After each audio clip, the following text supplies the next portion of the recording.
Hello, my fellow dog professionals. Yay, we made it through January.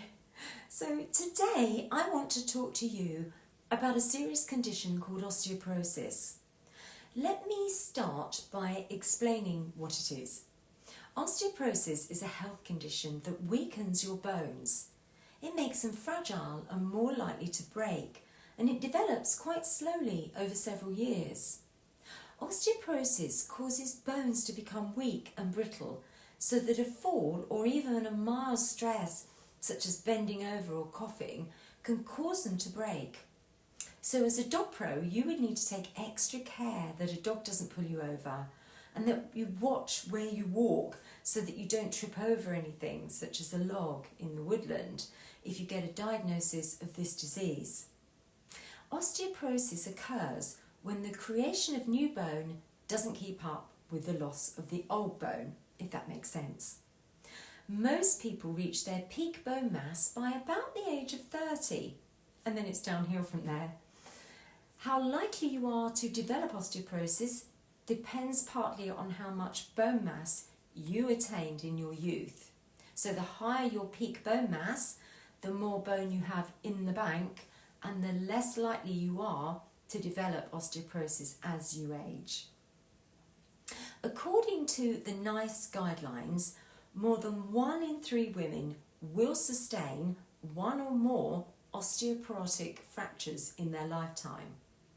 Around 3 million women in the UK have osteoporosis, and 1 in 2 women have it worldwide who are over 50 and not on HRT.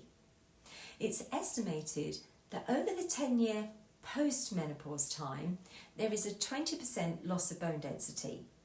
So let's have a look at some of the risk factors. Women are much more likely to develop osteoporosis than men are, and that's because of the loss of estrogen at menopause, which protects the bones. Your age, so the older you get, the greater the risk. Your race, so if you're white or Asian, you're at a greater risk. Your family history, having a parent or a sibling with osteoporosis puts you at a greater risk, especially if one of them has fractured a hip. Your body frame size, so if you are a petite woman or petite man, you have a higher risk. Low calcium levels are another risk, and also long-time use of oral or injectable corticosteroid medicines that interfere with the bone building process. Osteoporosis has also been associated with medications used to prevent gastric reflux, seizures and cancer.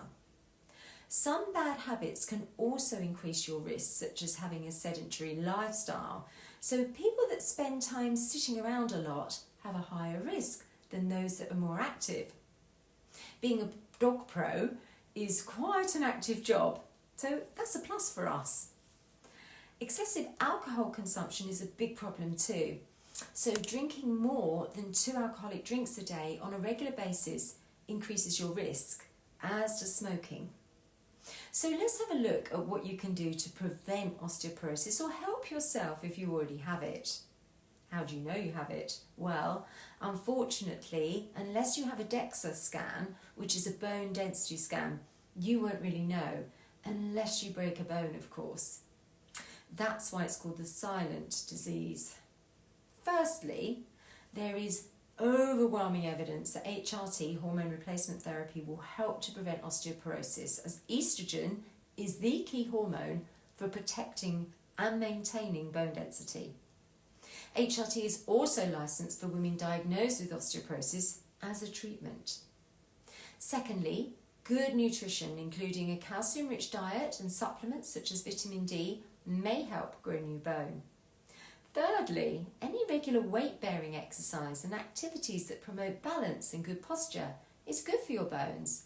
And running, dancing, jumping and tennis that gives the skeleton jolts will also help increase bone mass.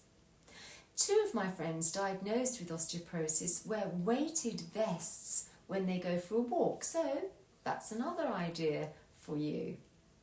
Lastly, if you have been diagnosed with this condition, you may be offered biphosphonates.